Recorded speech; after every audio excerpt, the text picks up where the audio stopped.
తాకట్లో ఉన్న మీ బంగారాన్ని విడిపించి ఆ రోజు ఆన్లైన్ రేటుకి కొంటాం. Sharma gold company. నమస్కారం, సుమన్ టీవీకి స్వాగతం. మార్చి నెల ద్వాదశ రాశుల వారికి ఏ రకంగా ఉండబోతుంది, గ్రహ స్థితిగతులు ఎలా ఉన్నాయి, ఎటువంటి ఫలితాలను ఇస్తున్నాయి, ఎటువంటి పరిహారాలను వీళ్ళు పాటించుకోవాలి, ఈ అంశాలన్నీ తెలియజేసేందుకు మనతో పాటు ఉన్నారు ప్రముఖ జ్యోతిష్య రత్న, జ్యోతిష్య చక్ర వైభవ నిపుణ డాక్టర్ రాలపల్లి రవికుమార్ గారు. గురుగారు నమస్కారం. నమస్కారం. గురుగారు, ద్వాదశ రాశుల వారికి ఈ మార్చి నెల ఎలా ఉండబోతుందో తెలుసుకునే ముందు నవగ్రహాల స్థితిగతులు ఎలా ఉన్నాయి, ఎలాంటి ఫలితాలను అందిస్తున్నాయి? శరదిందు సమాకారే పరబ్రహ్మ స్వరూపిణి వాసరాపీఠ నిలయే సరస్వతి నమస్తే. సుమన్ టీవీ ప్రేక్షకులకు నమస్కారం. మార్చి నెల 2025 నవగ్రహాలు ద్వాదశ రాశుల్లో ఎక్కడ ఉన్నాయో ఇప్పుడు తెలుసుకుందాం. ముందుగా సూర్యుడు వచ్చేసి మనకి మీన రాశిలో ఉన్నారు. అలాగే కుజుడు మనకి మిథున్ రాశిలో ఉన్నారు. అలాగే రాహు వచ్చి మనకి మీన రాశిలో ఉన్నారు. గురువు మనకి వృషభ రాశిలో ఉన్నారు. శని స్వస్థానమైన కుంభరాశిలో ఉన్నారు. బుధుడు నీచస్థానమైన మీన రాశిలో ఉన్నారు. కేతు కన్యా రాశిలో ఉన్నారు. శుక్రుడు మటుకు మీన రాశిలో ఉచ్చస్థానంలో ఉన్నాడు. కాబట్టి ఒకటి స్వస్థానం శని, శుక్రుడేమో మనకి ఉచ్చస్థానంలో ఉన్నాడు మీనంలో. అలాగే నీచస్థానమైన మీనంలోనే బుధుడు కూడా ఉన్నాడు అన్నమాట. ఇవి నవగ్రహాలు ద్వాదశ రాశుల్లో మార్చి నెల అంతా ఈ స్థానాల్లో ఉంటాయి. గురుగారు, ధనుసు రాశి వారికి ఈ మార్చి నెలలోని ఎలా ఉండబోతున్నాయి? వీళ్ళకి ఈ గ్రహాల స్థితిగతులు ఎలా ఉన్నాయి, ఏ గ్రహాలు అనుకూలంగా కనిపిస్తున్నాయి వీళ్ళకి? తప్పకుండా అమ్మా. ధనుసు రాశి అనగానే మనకి మూల 1, 2, 3, 4 పాదాలు, పూర్వాషాఢ 1, 2, 3, 4 పాదాలు, ఉత్తరాషాఢ 1వ పాదం. ఈ నక్షత్రాల సమూహం అంతా మనకి ధనుసు రాశిలోకి వస్తుంది. వీరి ప్రస్తుతం ఏంటంటే శని బలం పరిపూర్ణంగా ఉంది. ఎందుకంటే తృతీయ స్థానంలో చాలా బాగున్నాడు, అత్యద్భుతంగా ఉన్నాడు. అలాగే మనకి రాహుకేతులు కూడా చతుర్థ దశమాల్లో ఉన్నారు, అది కూడా పర్వాలేదు. ఇంకోటి ప్రస్తుతం శుక్రుడు కూడా ఉచ్చలో ఉన్నాడు, షష్ఠ లాభాధిపతి. ఒక గురువు మటుకు 6వ స్థానంలో ఉన్నాడు. ఎందుకంటే రాస్యాధిపతే గురువు అయ్యాడు. అలాంటి రాస్యాధిపతే 6వ స్థానంలో ఉన్నాడంటే అంటే హార్డ్ వర్క్ ఎంత చేసినా కూడా దాని ప్రతిఫలం దొరకట్లేదు అన్నమాట. లాస్ట్ ఇయర్ మే నుంచి 2024 మే నుంచి 2025 మే దాకా కూడా 6వ స్థానంలో ఉంటాడు గురువు. సో ఆల్రెడీ 10 నెలల నుంచి అస్సలు బలం లేకుండా, అంటే గురువే దైవబలం దైవానుగ్రహానికి కారకుడు. అలాగే మెయిన్ రాశ్యాధిపతి అతను అయ్యి 6వ స్థానంలో ఉన్నాడు. కాబట్టి ఎంత హార్డ్ వర్క్ చేయనండి, ఎంత స్మార్ట్ వర్క్ చేయనండి, ఏ ప్రతిఫలం గత 10 నెలల నుంచి దొరకట్లేదని చెప్పుకోవాలి. ఒక శని మటుకు తృతీయ స్థానంలో ఉన్నందుకు ఏంటంటే ఆరోగ్యం ఆయుష్ కారకుడు శని అయ్యాడు కాబట్టి ఆరోగ్యాన్ని ఆయుష్ని ఇస్తున్నాడు. అలాగే ఉద్యోగ కారకుడు ప్రొఫెషన్ కారకుడు శని అయ్యాడు కాబట్టి వాళ్ళకి బాగానే ఉందన్నమాట. మిగతా వృత్తులందరికీ కూడా కొంచెం కష్టతరంగా ఉందన్నమాట. సో విద్యార్థులు తీసుకున్నా కూడా అది కొంచెం మిశ్రమంగానే ఉంది. ఎందుకంటే గురువు 6వ స్థానంలో ఉండిపోయాడు. జ్ఞానాన్ని కారకుడు అలాగే విద్య కారకుడు కూడా గురువు అవుతాడండి. కాబట్టి అలాంటి గురువే 6వ స్థానంలో ఉండేప్పటికీ చాలా కష్టపడితే కానీ పనులు జరగట్లేదు. దైవబలమైన లేదనుకోండి ఆటోమేటిక్గా పనులు జరగవు. రాశ్యాధిపతి కూడా అతనే అయ్యాడు కాబట్టి ఇంకా పనులు అస్సలు అవ్వట్లేమాట.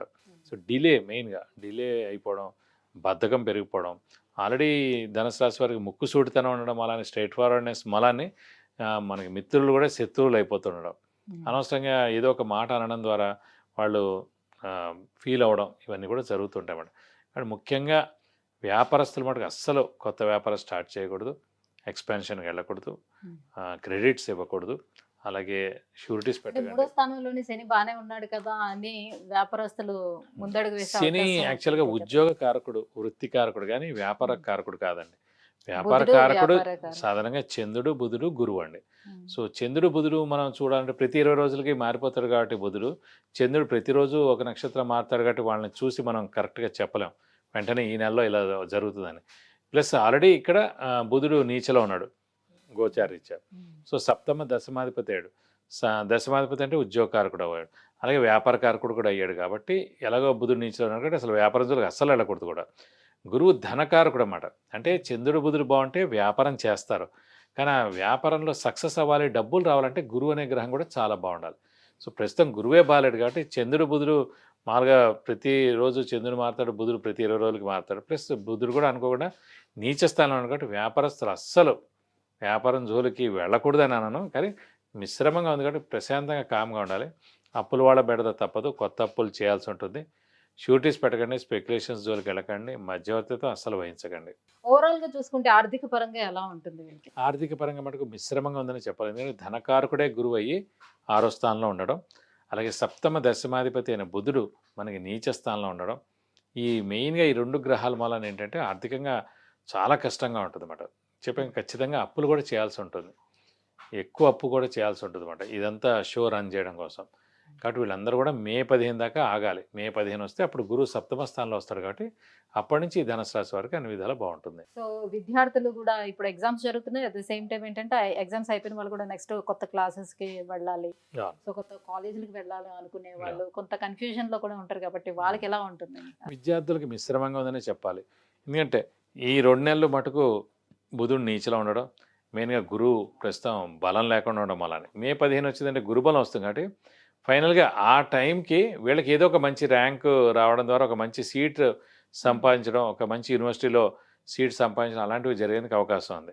కాబట్టి మే 15 దాకా మటు ఖచ్చితంగా విద్యార్థులు ఆగాలి. కాబట్టి ఖచ్చితంగా వీళ్ళు బాగా కష్టపడి ఎగ్జామ్స్ రాయాలి, బాగా కష్టపడాలి. అయితే ఇంకా ఎటువంటి పరిహారాలు చేసుకోవాలి, అలాగే ఏ దైవారాధన చేసుకుంటే బాగుంటుంది వాళ్ళకి? ఖచ్చితంగా ప్రస్తుతం అయితే మనకి గురువే గ్రహం బాలే, కాబట్టి వీరు ఖచ్చితంగా ధనుసు రాశి వారు దత్తాత్రేయ స్వామిని ఎక్కువగా ఆరాధిస్తే చాలా మంచిది. ప్రతిరోజు దత్తాత్రేయ స్వామి అష్టోత్తరం చదువుకుంటే మంచిది. వీలైతే ప్రతి గురువారం దత్తాత్రేయ స్వామి టెంపుల్కి వెళ్ళి 41 ప్రదక్షిణాలు చేస్తే చాలా మంచిది. అలాగే ఈ 2 నెలలు కూడా మనకి ఇంకా మే 15 దాకా గురుబలం తక్కువగా ఉంది, కాబట్టి ప్రతి గురువారం ఉపవాసం ఉంటే కనుక మీకు అన్ని విధాలా మంచి చేకూరుతుంది.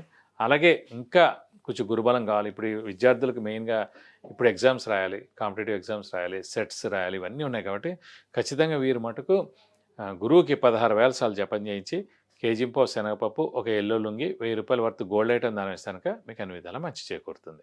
విద్య, ఉద్యోగం, వివాహం, వాహనం, ఆరోగ్యం, ఐశ్వర్యం వీటన్నిటి గురించి తెలుసుకోవాలంటే కింద స్క్రోల్ అవుతున్నటువంటి నెంబర్లకి కాల్ చేసి గురువుగారి అపాయింట్మెంట్ పొందవచ్చు. గురుగారు, ధనుసు రాశి వారికి ఈ మార్చి నెలలో ఎలా ఉండబోతుంది, ఎలాంటి పరిహారాలను పాటించాలి, ఈ అంశాలను తెలియజేసినందుకు ధన్యవాదాలు. నమస్కారం.